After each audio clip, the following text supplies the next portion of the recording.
चलिए, तो अब हमारा क्या है, structure of atom.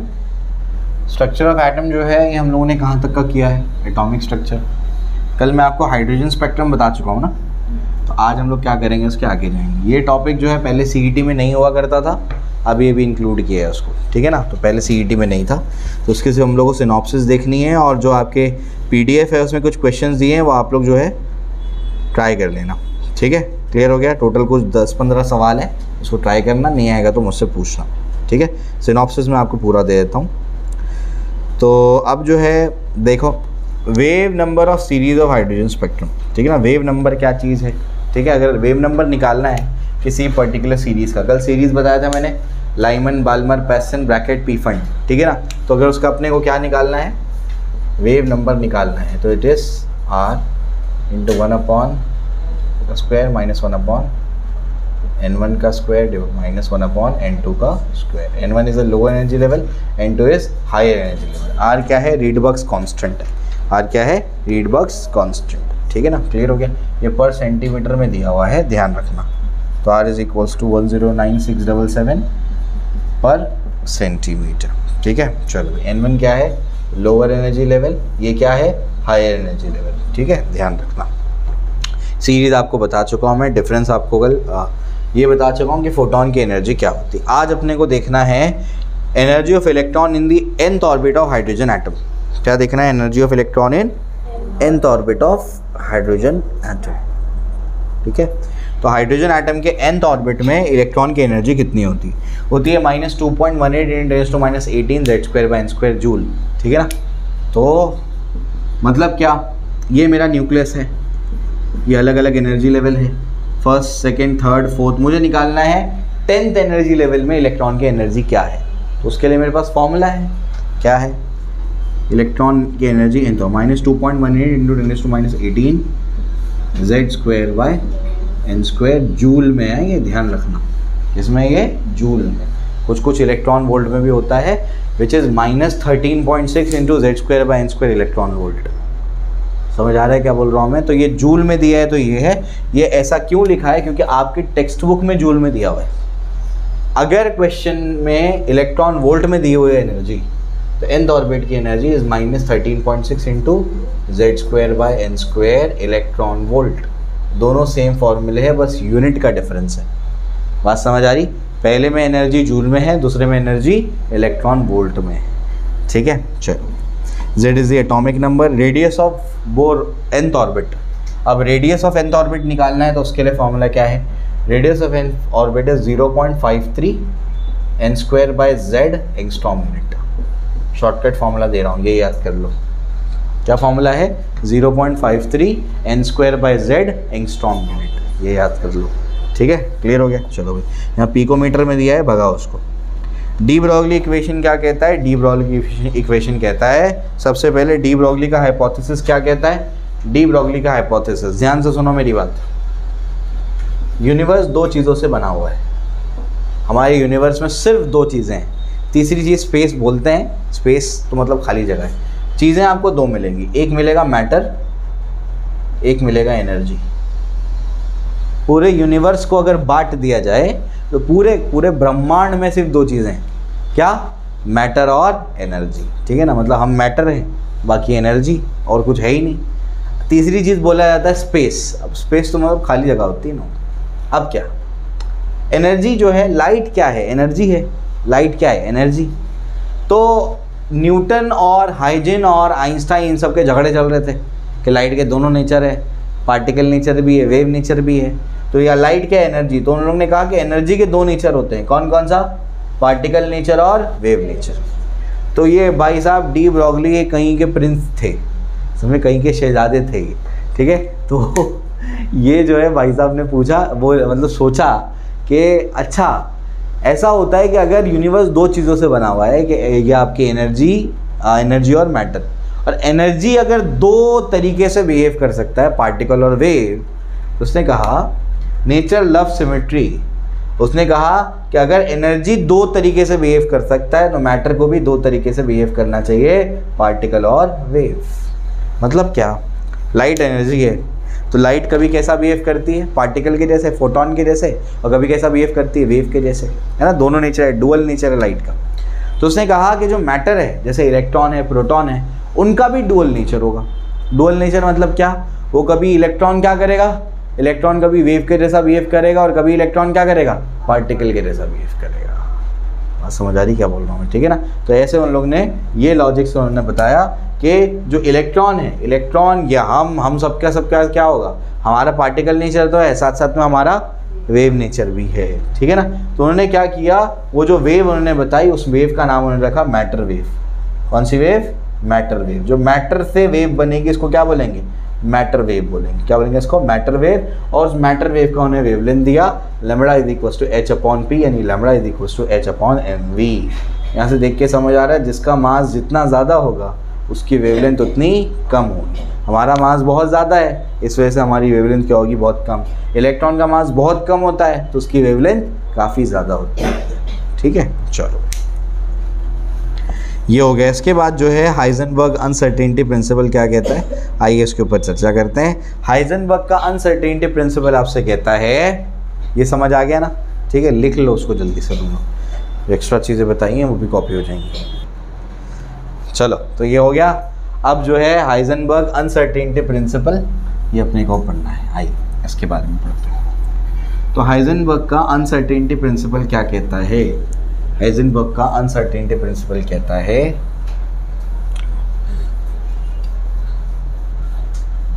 हाइजेनबर्ग्स uncertainty principle. तो हाइजेनबर्ग्स अनसर्टेनिटी प्रिंसिपल क्या कहता है, ये कहता है कि कोई इलेक्ट्रॉन क्या कर रहा है, रिवॉल्व कर रहा है किसी ऑर्बिट में, तो इलेक्ट्रॉन का एट अ टाइम या तब साइमल्टेनियसली एक साथ आप पोजीशन और मोमेंटम एक्यूरेटली नहीं बता सकते। अगर आप पोजीशन बताएंगे एक्यूरेटली तो मोमेंटम में गड़बड़ हो जाएगी, मोमेंटम बताएंगे एक्यूरेटली तो पोजीशन में गड़बड़ हो जाएगी, ठीक है ना। ये हमारे इंस्ट्रूमेंट की गड़बड़ी नहीं है, ये नेचर का लॉ है, ऐसा ही होता है, ठीक है ना। रीज़न बताया था मैंने कि फोटोन आकर को टक्कर मारता है, टक्कर मार के उसकी पोजीशन को चेंज करता है थोड़ा भी। तो एट अ टाइम आप क्या नहीं बता सकते एग्जैक्टली, पोजीशन और मोमेंटम एकदम एग्जैक्ट एक्यूरेट नहीं बता सकते, दोनों में कुछ ना कुछ क्या होगा, एरर होगा। एक को अगर परफेक्ट बताएंगे तो दूसरे में क्या हो जाएगा, इन्फिनिटी का एरर आ जाएगा, ठीक है। तो दोनों के एरर को मल्टीप्लाई करके यहाँ पर एक एक्सप्रेशन आता है, error in position multiplied by error in momentum is greater than equal to h/4π। क्या होता है ये, greater than equals to h/4π, ठीक है ना। फिर इसको क्या कर सकते हैं हम लोग, मोमेंटम को क्या लिख सकते हो, mass into velocity, delta mv greater than equals to क्या होगा, h/4π। मास को वहाँ भेज दो तो देयरफॉर क्या होगा, डेल्टा x इंटू क्या होगा, डेल्टा v हो जाएगा, तो h/ क्या हो जाएगा, 4πm हो जाएगा। बात समझ आ रही, ठीक है ना, इस तरीके से।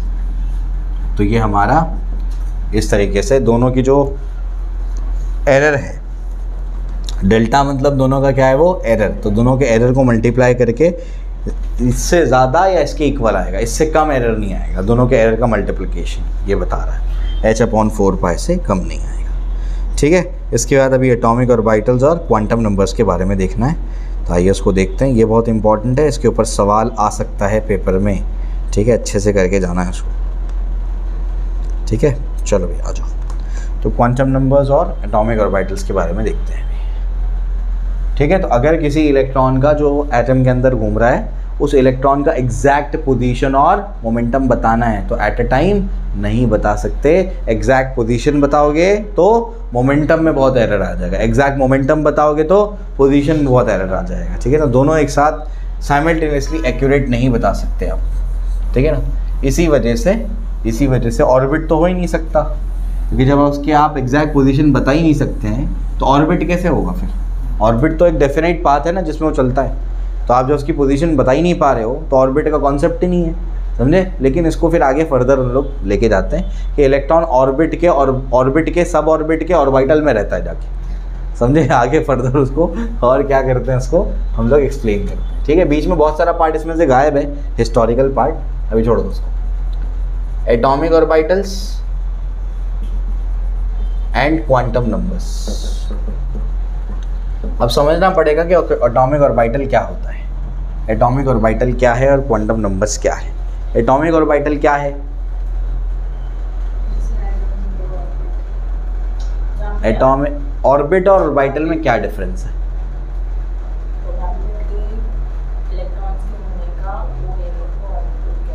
और ऑर्बिट जो फिक्स्ड पाथ होता है उसको ऑर्बिट कहते हैं, और इलेक्ट्रॉन को जहाँ पर पाए जाने की प्रोबेबिलिटी ज़्यादा होती है उसको क्या बोलते हैं? ऑर्बिटल। अब इसको समझना कैसे है, इसको समझो ज़रा। हर एटम के अंदर एक ऑर्बिट होगा, जैसे अलग अलग ऑर्बिट है, n=1, n=2, n=3, अलग अलग ऑर्बिट है।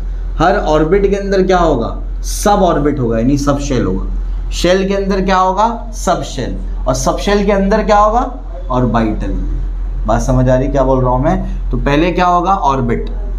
ऑर्बिट के अंदर क्या होगा? सब ऑर्बिट। क्या होगा? सब ऑर्बिट। और सब ऑर्बिट के बाद क्या होगा? ऑर्बिटल। इलेक्ट्रॉन किधर रहेगा? ऑर्बिट के, सब ऑर्बिट के ऑर्बिटल में जाके रहता है इलेक्ट्रॉन, उधर रहता है इलेक्ट्रॉन। बात समझ आ रही क्या बोल रहा हूँ मैं? क्लियर हो रहा है? तो एक होता है ऑर्बिट, यानी इसको, और एक टर्म क्या है? शेल। और एक टर्म क्या है? Energy level. एनर्जी लेवल भी कहते हैं इसको, ठीक है ना। ऑर्बिट जब हम लोग शेल वर्ड इस्तेमाल करेंगे, ऑर्बिट करेंगे तो n=1 2 3 4 लगाते हैं। जब शेल इस्तेमाल करेंगे तो हम लोग k एलिमेंट बोलते हैं। k एलिमेंट होता है, k एलिमेंट का मतलब वही होता है n 1 2 3 4। समझ आ गया? Orbit number 1 2 3 4। तो अगर ऑर्बिट नंबर 1 2 3 4 लगाया मतलब ऑर्बिट, k एलिमेंट लगाया तो बोलेंगे शेल। तो ऐसे करते हैं हम लोग, ठीक है ना। चलो, इसका और एक नाम क्या है? इसका और एक नाम है सब शेल। और एक क्या है? सब शेल। और ये तो ऑर्बिटल है। अब मैं आपको क्या समझाने की कोशिश कर रहा हूँ उस पर ध्यान दो। इलेक्ट्रॉन ऑर्बिट के सब ऑर्बिट में और उसके ऑर्बिटल में रहता है। ये वैसा है जैसे एक आपका ये जो ऑर्बिट है, ये ऑर्बिट जैसे एक कॉम्प्लेक्स है। क्या है? एक कॉम्प्लेक्स। बिल्डिंग का कॉम्प्लेक्स होता है, जैसे ये कॉम्प्लेक्स है, एक कॉम्प्लेक्स, ठीक है ना। सब ऑर्बिट जो है ये विंग्स है। ये क्या है? उस कॉम्प्लेक्स में विंग है, A wing, B wing, C wing, ऐसे, ठीक है ना। और ऑर्बिटल जो होता है ये उसके रूम्स है। समझ आ रहा है? तो बेसिकली इलेक्ट्रॉन कॉम्प्लेक्स में तो रहता है, लेकिन कॉम्प्लेक्स के विंग के रूम में रहता है। अब समझ आया? ऐसा कॉन्सेप्ट है ये। बात समझ आ रही? ठीक है ना। इसके बाद और एक इंपॉर्टेंट चीज़, जो नंबर का कॉम्प्लेक्स होगा उसके अंदर उतने ही विंग्स होंगे। जैसे कॉम्प्लेक्स नंबर 1 होगा तो उसमें एक ही विंग होगा सिर्फ, उस विंग का नाम होगा एस विंग। विंग का नाम भी फिक्स है। अगर कॉम्प्लेक्स नंबर 2 होगा तो उसमें 2 ही विंग्स होंगे, विंग का नाम क्या होगा? एस और पी। समझे? Complex number 3 3 wings, complex number S P D, complex number 4 4 wing, S P D F. उसके आगे नहीं जाना, बस यहीं तक जाना है। समझ आ गया? तो अपने पास कितने कॉम्प्लेक्स है? 4 कॉम्प्लेक्स है, ठीक है ना। कॉम्प्लेक्स नंबर 1 2 3 4, जो नंबर का कॉम्प्लेक्स होगा उसके अंदर उतने ही विंग्स होंगे। बात समझ आ रही है? कॉम्प्लेक्स नंबर 1 मतलब 1 wing, complex number 2 2 wings, complex number 3 3 wings, complex number 4 4 wings. बात समझ आई? विंग का नाम क्या है? S, S P, S P D, S P D F. बात समझ आई? ठीक। हर विंग में कितने कमरे होंगे ये भी तय है, और हर कमरे में कितने इलेक्ट्रॉन रहेंगे, रह सकते हैं, मैक्सिमम कितने रह सकते हैं ये भी तय है, ठीक है ना। तो विंग नंबर 1 उसमें कितने, कॉम्प्लेक्स नंबर 1 कितने विंग रहेंगे? 1 विंग रहेगा। विंग का नाम क्या होगा? S wing. ठीक, विंग का नाम क्या होगा? S wing. एस विंग में सिर्फ एक रूम होगा। एस विंग में क्या होगा? सिर्फ एक ही रूम होगा, हमेशा याद रखना। एस विंग में कितना होगा? 1 रूम होगा। एस विंग में 1 रूम होगा। पी विंग में 3 रूम होंगे। डी विंग में 5 रूम होंगे, और एफ विंग में 7 रूम होंगे। समझ आया? क्लियर हो गया? कहीं पर भी कॉम्प्लेक्स बने उसमें ऐसी विंग्स बनेंगी, और उस विंग में कितने रूम होंगे वो भी फिक्स है, ठीक है ना। इसमें कितने? 2 होंगे, इसमें 3 रूम होंगे, इसमें 5 रूम होंगे, और इसमें 7 रूम होंगे। बात समझ आई? क्लियर हो गया? हाँ हाँ हाँ, ये 2 तो इलेक्ट्रॉन रहेंगे, ठीक है ना, 1 रूम। मैं समझाने की क्या कोशिश कर रहा हूँ उस पर फोकस करो। मैं बोल रहा हूँ हमारे पास कॉम्प्लेक्स नंबर 1 है, तो उसमें कितनी विंग है? 1 विंग है। नाम क्या है? S wing. कितने रूम? 1 ही रूम होगा उसमें। फर्स्ट विंग में, फर्स्ट कॉम्प्लेक्स में 1 ही विंग होगा, एस विंग। एस विंग में 1 ही कमरा होगा। समझ आ रहा है क्या बोल रहा हूँ मैं? उसका नाम होगा एस ऑर्बिटल। उसका नाम क्या होगा, s ऑर्बिटल। इसके नाम क्या होंगे, p ऑर्बिटल्स, इसके d ऑर्बिटल्स, इसके f ऑर्बिटल्स, आगे नाम बताऊंगा इनके भी, s ऑर्बिटल। और एक कमरे के अंदर मैक्सिमम 2 इलेक्ट्रॉन रह सकते हैं। इसका मतलब नहीं 2 ही रहना चाहिए, एक भी हो सकता है, लेकिन मैक्सिमम कितना रह सकता है, 2 से ज़्यादा नहीं रह सकता। बात समझ आई, ठीक। जब हम लोग सेकेंड कॉम्प्लेक्स में आएंगे तो बताओ कितनी विंग्स बनेंगी, 2 विंग्स बनेंगी। नाम बताओ, s और p, कितने कमरे बनेंगे बताओ, 4 कमरे बनेंगे। कैसे 4 कमरे बनेंगे, s का 1 कमरा, p के 3 कमरे। बात समझ आई, ठीक। थर्ड कॉम्प्लेक्स पे जाओ, कितने विंग्स बनेंगी, 3 विंग्स बनेंगी। कौन कौन सी, SPD, क्या बनेगी, SPD। बात समझ आ रही, ठीक है। कितने कमरे बनेंगे, कैसे बनेंगे, s का 1 कमरा, p के 3 कमरे, d के 5 कमरे, तो 5 3 8 और 1 9 कमरे। बात समझ आ रही, यानी फर्स्ट कॉम्प्लेक्स में सिर्फ 1 ही कमरा है, सेकेंड कॉम्प्लेक्स में 4 है, सेकेंड कॉम्प्लेक्स में 4 है, थर्ड कॉम्प्लेक्स में 9 कमरे। समझ में आ गया। फोर्थ कॉम्प्लेक्स में, हाँ काउंट करो कैसे, उसमें कितनी विंग्स होंगी, 4 विंग्स होंगी। फोर्थ कॉम्प्लेक्स में 4 विंग, कौन कौन सा, SPDF। S कमरा 1, P के कमरे 3, 4 हो गए, D के कमरे 5, कितने हो गए, 9 हो गए, और ये कितना हो गया, 7। 9 और 7 कितना होगा, 16 कमरे। बात समझ आई, क्लियर हो गया। तो इस तरीके से अपने को क्या करना है, इसमें जाना है। अगर ये एग्जाम्पल तुमको समझ आ गया, तुम एटॉमिक ऑर्बिटल के कॉन्सेप्ट में कभी गलती नहीं करोगे, तुमको हमेशा याद रहेगा ये कॉन्सेप्ट, ठीक है, क्लियर हो गया। अगर ये एग्जाम्पल तुमको समझ में आ गया है तो इस तरीके से ध्यान रखना, जो हमारा ऑर्बिट है वो कॉम्प्लेक्स है, जो हमारा सब ऑर्बिट है वो विंग है, और जो हमारा ऑर्बिटल वो क्या है, रूम है। समझा, क्लियर हो गया। लिख लो उसको जल्दी से। एक रूम में मैक्सिमम कितने इलेक्ट्रॉन रह सकते हैं, 2। अब जो है आगे बढ़ते हैं। आगे क्या है, एक ऑर्बिट में कितने कमरे होंगे, इसका शॉर्टकट फॉर्मूला पता है क्या है, इसका शॉर्टकट फॉर्मूला है n²। बताओ एक कॉम्प्लेक्स में कितने रूम होंगे, फर्स्ट कॉम्प्लेक्स में 1², एक ही रूम होगा। सेकेंड कॉम्प्लेक्स में 2², कितना होगा, 4 रूम होंगे। थर्ड कॉम्प्लेक्स में 9, फोर्थ कॉम्प्लेक्स में 16। समझे। तो ये तो मैंने एक्चुअली तुमको बताया, अब तुमको शॉर्टकट स्टार्ट करूंगा मैं, ठीक है ना। अब और इजी हो जाएगा तुम्हारे लिए, ठीक है। उससे पहले अभी हम लोग क्या करेंगे, एक एक करके चीज़ों को समझेंगे। क्वांटम नंबर्स क्या होते हैं, क्वांटम नंबर्स ये होता है एड्रेस ऑफ इलेक्ट्रॉन्स। क्या होता है ये, एड्रेस ऑफ इलेक्ट्रॉन्स, इलेक्ट्रॉन्स का एड्रेस होता है ये, ठीक है। मतलब इलेक्ट्रॉन कौन से कॉम्प्लेक्स के, कौन से विंग के, कौन से रूम में रह रहा है और कैसा स्पिन कर रहा है, क्या बताएगा आपको, इलेक्ट्रॉन कौन से कॉम्प्लेक्स के, कौन से विंग के, कौन से रूम में रह रहा है और कैसा स्पिन कर रहा है, क्लॉकवाइज या एंटी क्लॉकवाइज, ठीक है, क्लियर हो गया। तो ये एड्रेस ऑफ इलेक्ट्रॉन होता है। 4 क्वांटम नंबर्स होते हैं, कौन, N, L, ML और MS। ये कौन सा है, प्रिंसिपल क्वांटम नंबर। ये क्या है, एजीमुथल क्वांटम नंबर। ये क्या है, मैग्नेटिक क्वांटम नंबर। ये क्या है, स्पिन क्वांटम नंबर। समझे। तो पहला क्या है, प्रिंसिपल क्वांटम नंबर, फिर क्या है, एजीमुथल क्वांटम नंबर, फिर मैग्नेटिक क्वांटम नंबर, फिर स्पिन क्वांटम नंबर, ठीक है ना। प्रिंसिपल क्वांटम नंबर क्या बताता है, कौन से ऑर्बिट में रहता है इलेक्ट्रॉन, यानी अपने को कॉम्प्लेक्स के बारे में बताता है। कॉम्प्लेक्स नंबर 1 है, 2 है, 3 है, 4 है, 4 के आगे बढ़ना ही नहीं है, 4 तक अपने को जाना है, समझे, ठीक है ना। चलो, वो 5D सीरीज ट्रांजिशन या ट्रांजिशन एलिमेंट्स में आता है, अभी तक तो 4 में ही अपने को करना है, ठीक है ना। चलो, उसके बाद एजीमुथल क्वांटम नंबर, ये क्या बताता है, सब ऑर्बिट। सब ऑर्बिट मतलब सब शेल, ठीक है ना। ये क्या बताता है, कौन सी विंग में है। मैग्नेटिक क्वांटम नंबर क्या बताता है, ऑर्बिटल के बारे में, ये बताता है कौन से रूम में है। ये क्या बताता है, स्पिन कौन सा है, क्लॉकवाइज है या फिर एंटी क्लॉकवाइज, ठीक है, क्लियर हो गया। तो इस तरीके से 4 क्वांटम नंबर होते हैं, सब के आपको वैल्यूज़ याद रखने।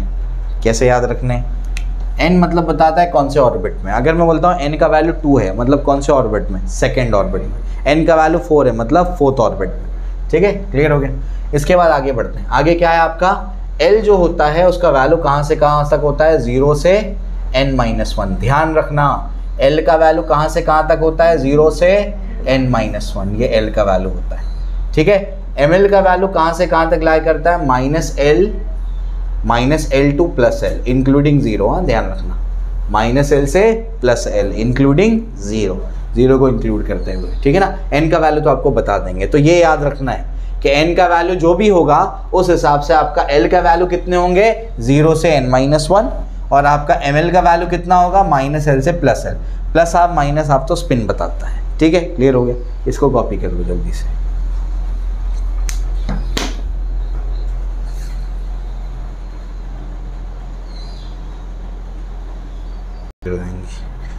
तो हम लोग जो है एक टेबल बनाएंगे। अगर ये टेबल आपको क्लियर है तो बहुत सारी चीज़ें आपको क्लियर हो जाएंगी इसके अंदर।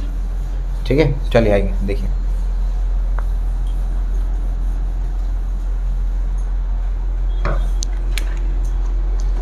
चलो, तो सिंबल ऑफ शेल, शेल का सिंबल क्या है? के सबसे पहले इसका सिंबल है के शेल। के शेल मतलब कौन सा शेल? First shell. कौन सा कॉम्प्लेक्स? First complex. ठीक है ना। प्रिंसिपल क्वांटम नंबर क्या होगा इसका?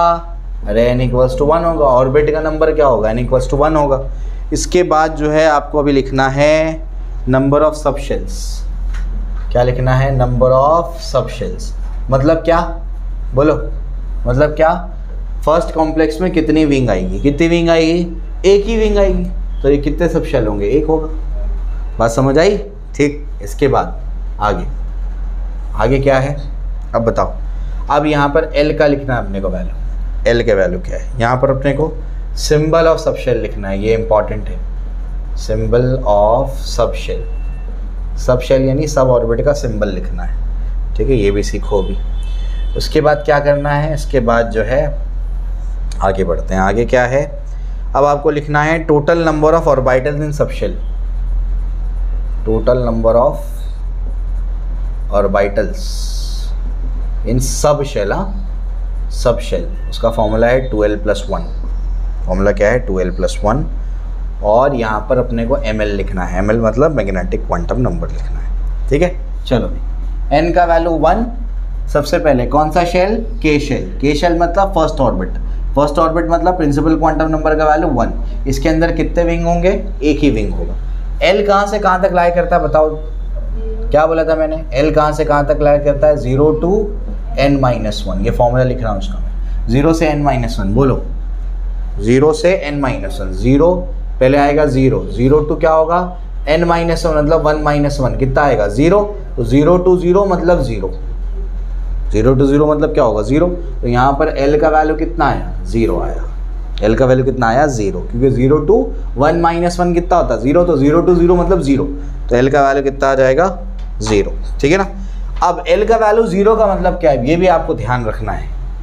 L का वैल्यू 0 का मतलब होता है S सब शेल। कौन सी sub shell? S sub shell. L का वैल्यू 1 का मतलब क्या होता है? P सब शेल। L का वैल्यू 2 का मतलब D सब शेल और L का वैल्यू 3 मतलब F सब शेल। बात समझ आ रही है? तो 0 मतलब S, 1 मतलब P, 2 मतलब D, 3 मतलब F। L का वैल्यू 0 मतलब S, L का वैल्यू 1 मतलब P, L का वैल्यू 2 मतलब D, L का वैल्यू 3 मतलब F। ठीक, चलो। L का वैल्यू 0 तो कौन सा सब शेल होगा? S sub shell. लेकिन S sub shell, S sub shell मतलब S विंग। ये कौन से कॉम्प्लेक्स का S विंग है? फर्स्ट कॉम्प्लेक्स का। तो यहाँ पर 1 लगाएंगे। तो अगर मैं 1s लिखता हूँ मतलब क्या? फर्स्ट कॉम्प्लेक्स का S विंग है। मैं लिखता हूँ 3D मतलब क्या? थर्ड कॉम्प्लेक्स का D विंग है। अब समझा? ये मतलब है इसका। ठीक है ना, क्लियर हो गया? चलो ये मतलब समझ आते हैं। Total number of orbitals in sub shell, कितने ऑर्बिटल्स होंगे एक सब शेल के अंदर? तो आइए इसके ऊपर चर्चा करते हैं। तो L का वैल्यू कितना आया यहाँ पर? 0। तो यहाँ पर क्या होगा? 2 × 0+1। फॉर्मूला क्या है? 2l+1 ना। 2 × 0+1 यानी आंसर क्या होगा? 1। यानी कितने ऑर्बिटल होंगे इस सब शेल के अंदर? एक ऑर्बिटल होगा। कितना ऑर्बिटल? एक। और ml का वैल्यू कहाँ से कहाँ तक बोला था मैंने? -L2 + L। समझे? L का वैल्यू कितना है? 0 + L भी क्या होगा? मतलब -0 to +0 मतलब ml का वैल्यू भी कितना होगा? 0। क्योंकि यहाँ पर मैंने क्या बोला है? L का वैल्यू क्या है? 0 मतलब -0 से +0। -0 से +0 मतलब 0। तो ml का वैल्यू 0। अब आ जाते हैं हम लोग K पर, L पर। L से मतलब कौन सा सब शेल है? कौन सा शेल है ये? Second shell. मतलब कौन सा कॉम्प्लेक्स? Second complex. n क्या आ जाएगा? 2 आ जाएगा। n=2। सेकेंड कॉम्प्लेक्स में कितनी विंग आएंगी? कितने सब शेल यानी कितनी विंग? 2 विंग। सेकेंड कॉम्प्लेक्स में 2 विंग। ठीक है ना, क्लियर हो गया?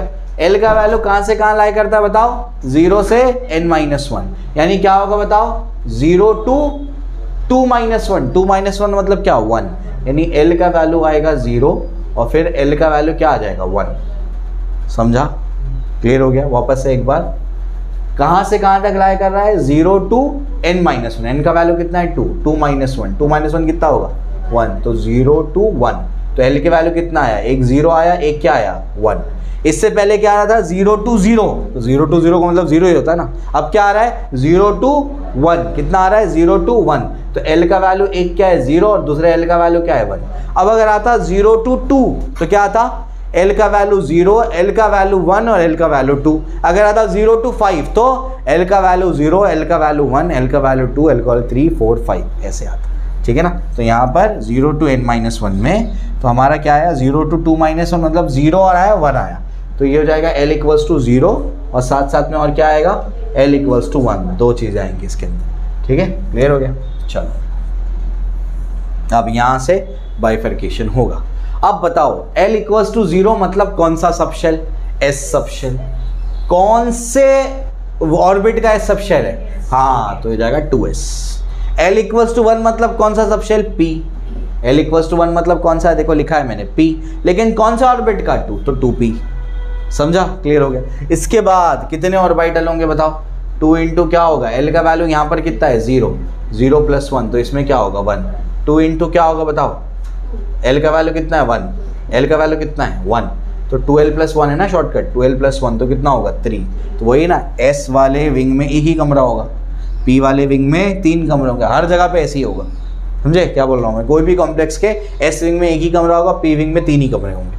ml का वैल्यू कहाँ से कहाँ लाई करता है बताओ, -l से +l, l का वैल्यू क्या है 0, l का वैल्यू इस कॉलम में क्या है 0, तो -0 से +0 क्या आएगा 0। दूसरे में l का वैल्यू कितना है -1 to क्या होगा +1। अब ध्यान से सुनो, -1 क्योंकि l का वैल्यू क्या आ रहा है -1 तो आएगा -1 to क्या आएगा +1। अब -1 और +1 के बीच में कितने नंबर है, 3 नंबर है, कौन कौन सा, नंबर लाइन देखो, -1, 0 और क्या होता है +1, तो इस वजह से ml के 3 वैल्यू बनेंगे। ml का वैल्यू -1 बनेगा, फिर ml का वैल्यू क्या बनेगा 0 बनेगा, फिर ml का वैल्यू क्या बनेगा +1 बनेगा। अब समझे, क्लियर हो गया। तो इस तरीके से इसके 3 वैल्यूज आएंगे, समझ आई बात, ठीक है ना। तो ऐसे करना है इसको, ठीक है। चलो भाई, तो ये भी हो गया, कॉपी कर लो उसको जल्दी से, जल्दी कॉपी कर लो। फिर थर्ड वाले ऑर्बिट का करते हैं। चलिए अब जो है कौन बचा, m बचा और क्या बचा, n बचा, है ना, तो उनकी बात करते हैं।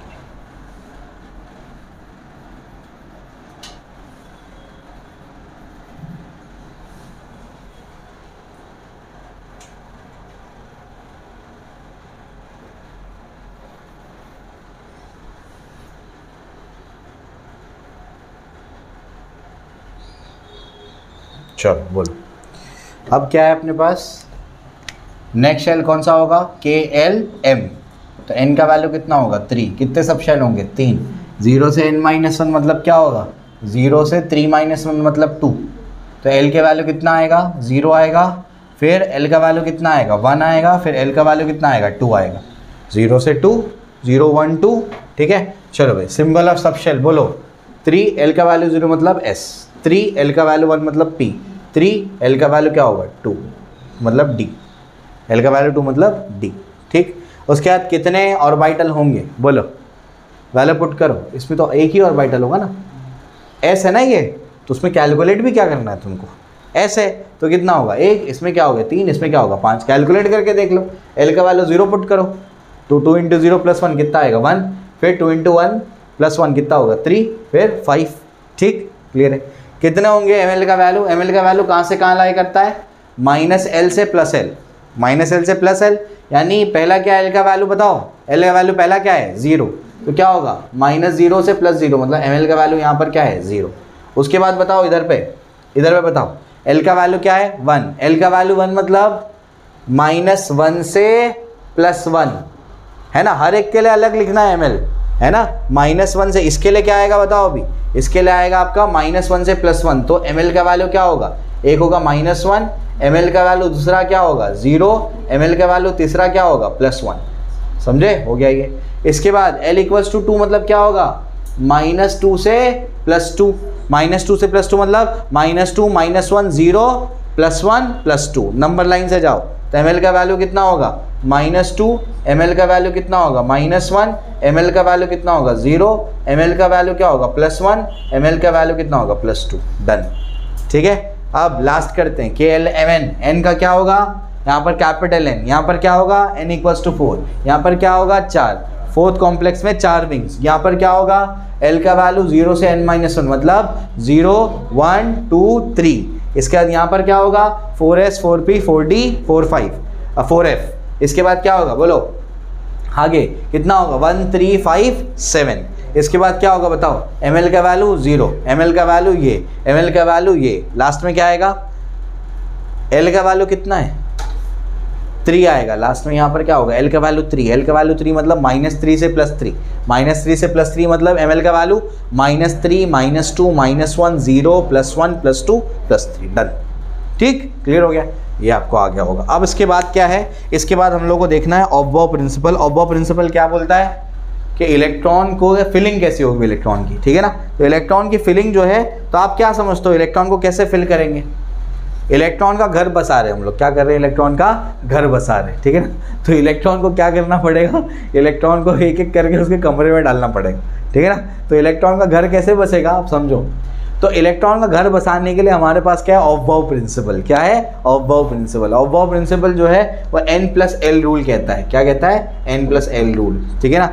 n+l करने का जो मिनिमम वैल्यू आएगा उसमें पहले जाएगा। तुम क्या सोचते हो इलेक्ट्रॉन कैसे फिल होगा, इलेक्ट्रॉन कहाँ सबसे पहले कहाँ जाना चाहिए, अरे भाई सबसे पहला पहले कॉम्प्लेक्स में जाओ, उसके पहले विंग के पहले कमरे में डाल दो, फिर क्या करो पहले कॉम्प्लेक्स में तो एक ही विंग था उसमें डाल दिया तुमने, एक इलेक्ट्रॉन डाला, फिर पहले कॉम्प्लेक्स में जाओ उसके पहले विंग में S विंग में जाओ और उस कमरे में 2 इलेक्ट्रॉन रह सकते हैं ना, तो फिर दूसरा इलेक्ट्रॉन डाल दो, फिर क्या करो दूसरे कॉम्प्लेक्स में जाओ, फिर क्या करो उसके पास 2 विंग है, 2 विंग है तो पहले S में 2 इलेक्ट्रॉन पुट करो, फिर क्या करो P में 6 इलेक्ट्रॉन पुट करो, P में 6 इलेक्ट्रॉन जाएंगे ना, 6 जाएंगे, 3 ऑर्बिटल है 3 कमरे, एक कमरे में 2 इलेक्ट्रॉन रहेंगे तो मतलब 6 इलेक्ट्रॉन रहेंगे। ठीक, तुम ऐसा सोचते हो लेकिन ऐसा होता नहीं है, तुम ऐसे ही सोचते हो ना पहले 1 फिल करेंगे फिर सेकंड कॉम्प्लेक्स फिल करेंगे फिर थर्ड फिल करेंगे फोर्थ फिल करेंगे, ऐसा नहीं होता है, रूल कुछ और है, रूल है n+l, ठीक है ना। n+l मतलब क्या, n और l को ऐड करने का, जिसका वैल्यू कम आएगा इलेक्ट्रॉन पहले वो वाले ऑर्बिट में जाएगा, इसका वैल्यू फर्स्ट फ्लोर लॉक नहीं है, पुश करो खुलेगा, ठीक है। तो कौन से ऑर्बिट में जाएगा, वो फर्स्ट ऑर्बिट में जाएगा, ठीक है ना, क्लियर हो गया। फर्स्ट ऑर्बिट कह रहा हूँ मैं, जिसमें n+l का वैल्यू कम होगा उस ऑर्बिट में वो पहले जाएगा, ठीक है, क्लियर हो गया। चलो भाई, तो यहाँ तक अपने को समझ आ रहा है। इसके बाद जो है आगे बढ़ते हैं, ये समझ में आ गया ना, तो अब लिखने की ज़रूरत नहीं है, PDF में है, इसको देख लेना। मैं आपको ये n+l नहीं बताता हूँ, मैं आपको सीधा एक ट्रिक बता देता हूँ, आप उसको समझ लो, उसको याद कर लो, तो आपको आसानी हो जाएगी इलेक्ट्रॉनिक कॉन्फ़िगरेशन लिखने में, ठीक है ना।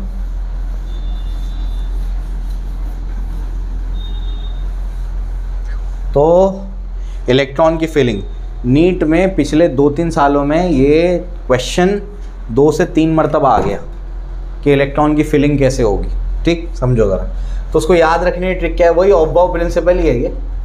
ऑफ-बाउ मतलब होता है बिल्डिंग अप, बिल्डिंग अप मतलब कैसे बिल्ड करोगे इलेक्ट्रॉन के घर को, तो वही बिल्डिंग अप प्रिंसिपल है। तो उसका ट्रिक ये है, school public school Delhi public school friendly Delhi public school, ठीक, कैसे याद रखना है, स्कूल हर एक को 2 बार लिखना है, स्कूल तो फिर स्कूल लिख दिया, फिर लिखा पब्लिक स्कूल तो फिर पब्लिक स्कूल लिख दिया, फिर दिल्ली पब्लिक स्कूल तो फिर दिल्ली पब्लिक स्कूल लिख दिया, फिर फ्रेंडली दिल्ली पब्लिक स्कूल तो फिर फ्रेंडली दिल्ली पब्लिक स्कूल लिख दिया। School public school Delhi public school friendly Delhi public school, ठीक। इसके बाद S स्टार्ट होगा 1 से, P स्टार्ट होगा 2 से, और D स्टार्ट होगा 3 से, और F स्टार्ट होगा 4 से, ऐसे ही तो होता है, पी विंग तो सेकेंड वाले कॉम्प्लेक्स से स्टार्ट होती है ना, तो ऐसे, तो ये जाएगा 1, ये जाएगा 2, 3, 4, 5, 6, 7, 8। यहाँ तक जाना भी नहीं पड़ेगा, है तो बता दिया मैंने, ठीक है, क्लियर हो गया।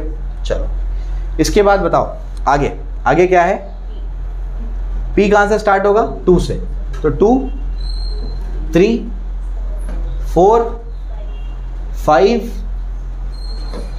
P ये होगा 6, 7P, ठीक। उसके बाद D कहाँ से स्टार्ट होगा, 3 से, 3, 4, 5, 6। F कहाँ से स्टार्ट होगा, 4 से, ये हो गया 4, 5 हो गया। अब इस सीक्वेंस में फिल करना है, ठीक है ना।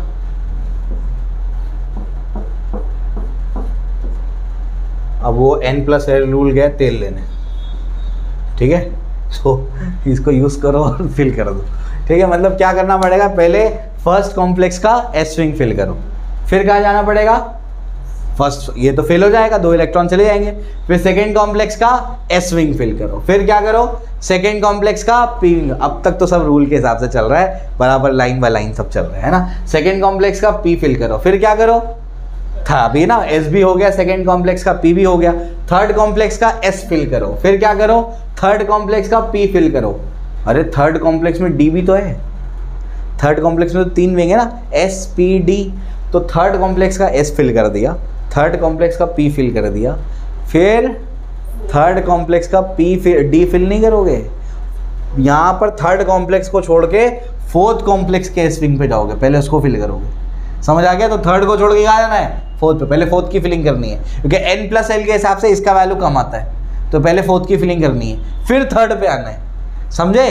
तो पे क्या करो, पहले फर्स्ट सेकेंड का तो कोई दिक्कत नहीं है, थर्ड में s और p तक कोई दिक्कत नहीं है, थर्ड के d विंग में गड़बड़ हो जाती है। हमको जब थर्ड का d विंग फिल करना होता है, उसको नहीं फिल करना है, थर्ड के d विंग को खाली छोड़ के कहाँ जाना है, फोर्थ के s विंग में जाना है, फिर फोर्थ के s विंग को कंप्लीट करके कहाँ आना है, थर्ड के d पे आना है, फिर फोर्थ के p पे जाना है। समझ आ रहा है क्या बोल रहा हूँ। तो ऐसे ऐसे फीलिंग हो रही है, ऐसे ऐसे ऐसे फीलिंग नहीं हो रही, ठीक है ना। फोर्थ के p पे जाना है, फिर कहाँ जाना है, 5 के s पे जाना है। अरे 4 का d बाकी है, लेकिन 4 के d पे नहीं जाएंगे, कहाँ जाएंगे, 5 के s पे जाएंगे, ठीक है ना। उसके बाद क्या होगा, फिर 4 के d पे आएंगे, फिर कहाँ आएंगे, 5 के p पे जाएंगे, ठीक है ना। उसके बाद क्या होगा, फिर 6 के s पे आएंगे, फिर 4 के f पे आएंगे। 4 का f भी तो बचा था, तो 4 का f पे देखो इतनी बाद में आ रहे, 6 तक पहुंचने के बाद कहाँ आ रहे, 4 के f पे आ रहे। बात समझ आई, ठीक है ना। तो इस तरीके से आपको इसको करना है। उसके बाद पॉली एक्सक्लूजन प्रिंसिपल कहता है कोई भी 2 इलेक्ट्रॉन का जो क्वांटम नंबर का सेट होता है, चारों क्वांटम नंबर सेम नहीं हो सकता। कोई भी 2 इलेक्ट्रॉन का चारों क्वांटम नंबर सेम नहीं हो सकता। क्यों? क्योंकि उसका स्पिन तो ज़रूर डिफर करेगा। मतलब क्या, कोई 2 इलेक्ट्रॉन है, वो फॉर एग्जांपल थर्ड विंग में रहते हैं, थर्ड कॉम्प्लेक्स के एस विंग में रहते हैं, ठीक है ना। तो उसका quantum number, principal quantum number क्या है, 3। एस विंग में रहते हैं, मतलब एल का वैल्यू क्या होगा, 0। उसके बाद एक ही कमरे में रहते हैं, एम एल का वैल्यू फॉर एग्जांपल +1 है, फॉर एग्जांपल +1। लेकिन उनका जो चौथा क्वांटम नंबर है वो डिफर करेगा। मतलब कोई इलेक्ट्रॉन एक ही कॉम्प्लेक्स में रहते हैं, कोई 2 इलेक्ट्रॉन एक ही कॉम्प्लेक्स में रहते हैं, एक ही विंग में रहते हैं, एक ही कमरे में रहते हैं, लेकिन जो चौथा क्वांटम नंबर है वो डिफर कर जाएगा। लेकिन क्या मतलब, चौथा क्वांटम नंबर बताता है कि दोनों का स्पिन क्या होगा, अलग अलग होगा। एक अगर क्लॉकवाइज घूमेगा, दूसरा एंटी क्लॉकवाइज घूमेगा। तो वो अगर 2 इलेक्ट्रॉन है, एक ही कॉम्प्लेक्स में रह रहे हैं, एक ही विंग में रह रहे हैं, एक ही रूम में रह रहे हैं, लेकिन दोनों का स्पिन क्या होगा, अलग अलग होगा। तो चारों तो कभी सेम हो ही नहीं सकते। समझ आ रहा है क्या बोल रहा हूँ मैं। चारों तो क्या होगा, समझ हो सकता है 3 सेम हो जाए, लेकिन चौथा तो क्या होगा, मस्ट डिफर, वो डिफर करेगा ही करेगा, ठीक है ना। क्लियर हो गया। चलो भाई, hunts rule of maximum multiplicity ये कहता है कि कोई भी 2 आपके जो इलेक्ट्रॉन्स होते हैं, वो आप जब ऑर्बिटल की फिलिंग करेंगे, जैसे आप p फिल कर रहे हैं, ठीक है ना, तो ऐसा आपके पास फॉर एग्जांपल्स है अनिकेत, अगर आपके पास क्या है यहाँ पर, ये आपकी p के ऑर्बिटल की आप क्या कर रहे हैं, फिलिंग कर रहे हैं। तो आपने क्या कर दिया, ध्यान से सुनना, आपके पास अगर क्या है फॉर एग्जांपल 5 इलेक्ट्रॉन्स है, कितने हैं, 5 इलेक्ट्रॉन, तो आपने बोला 1 2 3 4 और 5, ऐसे फिलिंग कर दिया। गलत है, ऐसे फिलिंग नहीं होती। हंड्स रूल क्या कहता है? हंड्स रूल कहता है पहले आपको ऑर्बिटल को एक एक करके भरना पड़ेगा। बात समझ आ रही क्या बोल रहा हूँ मैं? क्या करना पड़ेगा? पहले एक एक करके भरना पड़ेगा, ठीक है ना। तो पहले 1 में भर दिया, फिर 2 में भर दिया, फिर 3 में भर दिया। समझा? क्लियर हो गया? फिर क्या हो गए, मतलब अगर मुझे क्या करना है, किसी कॉम्प्लेक्स के पी रिंग को फिल करना है। पी रिंग में कितने कमरे? 3 कमरे। पी में कितने कमरे? 3 कमरे। 5 मेरे पास इलेक्ट्रॉन है। कितने इलेक्ट्रॉन? 5। तो क्या कर दो, एक साथ एक को 2 में डाल दो, एक को 2 में डाल दो, एक में 1 डाल दो। ऐसा नहीं होएगा। कैसा होगा? एक को 1 में डालो, दूसरे को 1 में डालो, तीसरे को 1 में डालो, फिर चौथे को फिर पहले में बचा है ना 1, उसमें डालो, फिर 5वें को क्या करो? दूसरे में डालो। ऐसा है, दोनों को एक साथ उठा के मत डाल देना। समझ आया? ये मतलब है इसका, ठीक है। क्लियर हो गया? यही हंड्स रूल है, इसी को हंड्स रूल कहते हैं। पहले ऑर्बिटल सिंगली फिल्ड होंगे, ठीक है, एक साथ फिल नहीं करना उसको, ठीक है। इसके बाद NMLS electronic configuration of chromium and copper, ये बता दूं आखिरी है ये। क्रोमियम और कॉपर का जो है NMLS कॉन्फ़िगरेशन क्यों होता है? क्योंकि वो रूल के हिसाब से नहीं जाता। कैसे नहीं जाते समझा दूं मैं आपको। क्रोमियम की अगर हम लोग बात करेंगे तो क्रोमियम का क्या होता है? क्रोमियम का कितना होता है? 24 होता है। एटॉमिक नंबर क्या होता है? 24। तो होना क्या चाहिए? कैसे फिल करके बताओ? 1s2, 2s2, फिर क्या होगा? 2p6, फिर क्या होगा? 3s2, फिर क्या होगा? 3p6, फिर क्या होगा? 4s2 और ये क्या होगा? 3d4, है ना। देखो 4, 10, कितना हो गया? 12, 18, उसके बाद कितना हो गया? 18 और 6, 24। ऐसे होना चाहिए। मतलब पहले S में इलेक्ट्रॉन, फिर 2s में, फिर 2p में, 3s में, 3p में, फिर क्या होगा? 4s में, फिर कहाँ जाएगा? 3d में। समझ आया? इस तरीके से भर दिया। ऐसे ही होना चाहिए, लेकिन ये ऐसा नहीं होता है। ये थोड़ा सा वेरिएशन बताते हैं। क्या वेरिएशन बताते हैं? ये क्या करते हैं, S में जब तक फिल नहीं होगा तब तक 3D में नहीं जा सकते। जब तक S में फिल नहीं होगा 3D में कैसे जाओगे?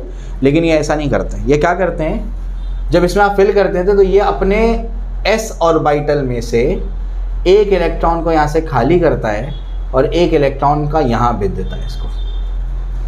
मतलब क्या था क्या ये 4s2 और ये क्या था? 3d4 था। तो ये क्या कर देता है, एक इलेक्ट्रॉन को एक्साइट करा के वहाँ भेज देता है। तो ये क्या हो जाएगा? 3d5। क्या हो जाएगा? 3d5। ये क्यों करता है वो? क्योंकि d वाले में कितने ऑर्बिटल है? 5 ऑर्बिटल। कितने इलेक्ट्रॉन आ सकते हैं? 10 इलेक्ट्रॉन। अगर जो आपका शेल है, जो आपका आउटर मोस्ट वाले ही शेल है, बाहर वाले शेल है, अगर उसमें हाफ फिल्ड या फुल्ली फिल्ड होगा तो वो ज़्यादा स्टेबल होगा। हाफ फिल्ड या फुल्ली फिल्ड होगा तो क्या होगा? ज़्यादा स्टेबल होगा। तो इसमें कितने इलेक्ट्रॉन आ सकते हैं? डी में 10। 5 ऑर्बिटल है, एक में 2 आ सकते हैं, टोटल 10। तो अगर उसके 10 के जगह 5 इलेक्ट्रॉन आ गए तो क्या हो गया? वो स्टेबल हो जाएगा। तो इस वजह से क्या करता है, S में से एक इलेक्ट्रॉन को खींचता है और क्या करता है, अपने आप को स्टेबल कर लेता है हाफ फिल्ड करके। बात समझ आई? ठीक है ना। तो इस वजह से ये थोड़ा सा डिफरेंट कॉन्फ़िगरेशन बताता है। ये वाला सही है, वो वाला ऊपर वाला गलत है, मतलब यहाँ पर गड़बड़ हो जाती है। कॉपर में देख लो क्या है, कॉपर का देखो PDF में दिया हुआ है। देखो 1s2, 2s2, 2p6, 3s2, 3p6, 4s2 और 3d9 ऐसे होना चाहिए। अब 3d9 है, अब D में 10 इलेक्ट्रॉन आ सकते हैं, तो वो क्या करेगा? हाँ, 4s से एक इलेक्ट्रॉन खींचेगा और उसको 10 कर लेगा, तो फुल्ली फिल्ड हो जाएगा। फुल्ली फिल्ड मतलब स्टेबल। इस वजह से कॉपर और क्रोमियम का बहुत अच्छे से करके जाना, क्योंकि ये एक्सेप्शन है और केमिस्ट्री अपने आप में ही एक एक्सेप्शन है। ठीक है, तो केमिस्ट्री ऐसा सब्जेक्ट है तो अपने आप में क्या है, एक एक्सेप्शनल सब्जेक्ट है। ठीक है, क्लियर हो गया? चलो भाई, तो इस तरीके से हम लोग क्या करेंगे, चैप्टर को यहाँ पर ख़त्म करेंगे। अब आगे जो है इसके क्वेश्चन है 10-15 सवाल, वो देख लेना उसको। अब इसके बाद केमिकल बॉन्डिंग जो है वो अगले सेशन में करेंगे टेस्ट के बाद। ठीक है, क्लियर हो गया? चलो।